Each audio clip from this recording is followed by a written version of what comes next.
बिस्मिल्लाहिर्रहमानिर्रहीम। अजीज़ान गिरामी, आपने भी बड़े बड़े उलमाए किराम को देखा होगा और हमने भी बड़े बड़े उलमाए किराम को देखा है, जनाजे भी देखे हैं और बहुत जय्यद उलमाए किराम जो इस दुनिया फानी से रुखसत हुए तो सब ने अपनी आंखों से देखा।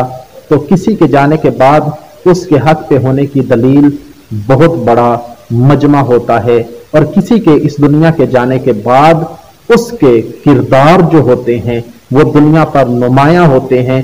दुनिया खुद देखती है कि कौन कैसा था और किसने अपनी जिंदगी कैसे गुजारी, कुरान और सुन्नत के मुताबिक गुजारी या फिर कुरान और सुन्नत से हटकर गुजारी। ये आप भी फैसला कर सकते हैं और हम भी ये फैसला कर सकते हैं।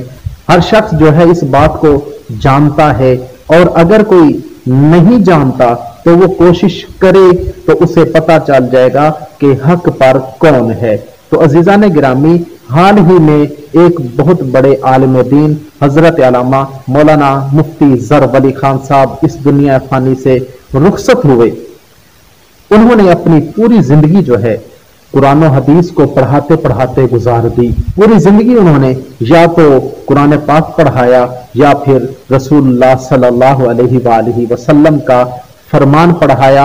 और मरने से पहले कुछ खुश नसीब लोग होते हैं जिनको मरने से पहले ही उनका जो आला मुकाम होता है वो दिखा दिया जाता है। तो उनमें से एक मुफ्ती ज़र वली खान साहब हैं जिनको अल्लाह रब्बुल इज्जत ने मरने से पहले जो उनके साथ कब्र में बीतना था, जो होना था, अल्लाह रब्बुल इज्जत ने दिखा दिया कि आपका मकाम कहां पर है। तो चलिए सुनते हैं मुफ्ती ज़र वली खान साहब की जुबानी कि उनके साथ क्या वाकया पेश आया। ख्वाब इस तरह था कि हमारे एक अहले दुनिया है और वो